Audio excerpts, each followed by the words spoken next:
ছেলেটি আস্তে আস্তে ওখানে চুপচাপ রেস্টুরেন্টের বাইরে চলে যায়। আর পুলিশ ভাইয়ে মনে মনে ভাবে, কি আশ্চর্য, ছেলেটি কেন চলে গেল, এর পিছনে কি রহস্য আছে তো দেখেন। ঠিক একটু পরেই ছেলেটি আরেকটি ছোট বাচ্চা সহ রেস্টুরেন্টের ভেতরে ঢুকলো। আর ওই বাচ্চাটি ছেলেটির ছোট বোন। এটা দেখে ভাই হৃদয়টা ফেটে যাচ্ছিল। বসো বসো। এটা শুনে পুলিশ ভাইও ভীষণ খুশি হলেন আর হাতাহাতি তাদেরকে বসালেন আর জিজ্ঞাসা করলেন, কি হবে তোমরা? এটা এইদিকে আসো। জি স্যার। দুইটা খাবার দাও, আমি যা যা খাচ্ছি তা। তারপর ওইটারেও কথা মতো 2 প্লেট বিরিয়ানি এনে দেই। পুলিশ ভাইয়ে যা যা অর্ডার দিচ্ছিল তাই। আর 2টা পানির বোতলও এনে দেই। আর এদিকে পুলিশ ভাইয়ে তাদেরকে মায়ার নজরে তাকিয়ে তাকিয়ে শুধু দেখে আর অনুভব করে, আহারে জীবন।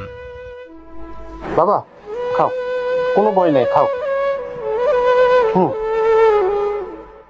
এভাবে নিজে বসে থেকে পুলিশ ভাইয়ে ছোট ছোট এতিম বাচ্চাদেরকে খেতে দিল। আর এদিকে এতিম ভাই বোন খাইতেছে। পুলিশ ভাইয়ে তাদেরকে মায়ার নজরে তাকিয়ে তাকিয়ে দেখতেছে আর ভাবতেছে, হায়রে এতিমের জীবন, কত না জানি এতিমরা এভাবেই কষ্ট করে। এক পেট ভরে খাওয়ার জন্য কতই না তাদের কষ্ট করতে হয়, কতই তাদের জীবনের সঙ্গে জুজ করতে হয়। এক মুঠো ভাত খাওয়ার জন্য কত মানুষের গালি শুনতে হয়, কত মানুষের ধাক্কা খেতে হয়। এভাবে কাটতে হয় প্রতিটা এতিমদের জীবন। এদিকে পুলিশ ভাইয়ে তাদের মায়ার খাওয়ার দৃশ্যটা দেখে পুলিশ ভাইও রাখতে পারেনি তার চোখের জল ধরে। পুলিশ ভাইয়ে এই দৃশ্যটা দেখে মায়ার টানে তার নিজের হাত দিয়ে দুজনকে ভালোভাবে পেট ভরিয়ে খাওয়ালো। তারপর খাইয়ে দাইয়ে জিজ্ঞাসা করলো, বাড়িতে কে কে আছে? তোমাদের বাড়িতে কে কে আছে? বাবা,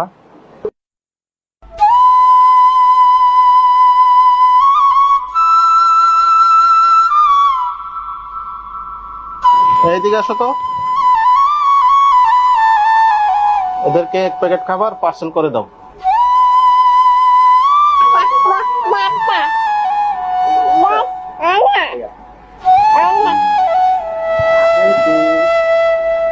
ধরো, এটা তোমাদের মার জন্য।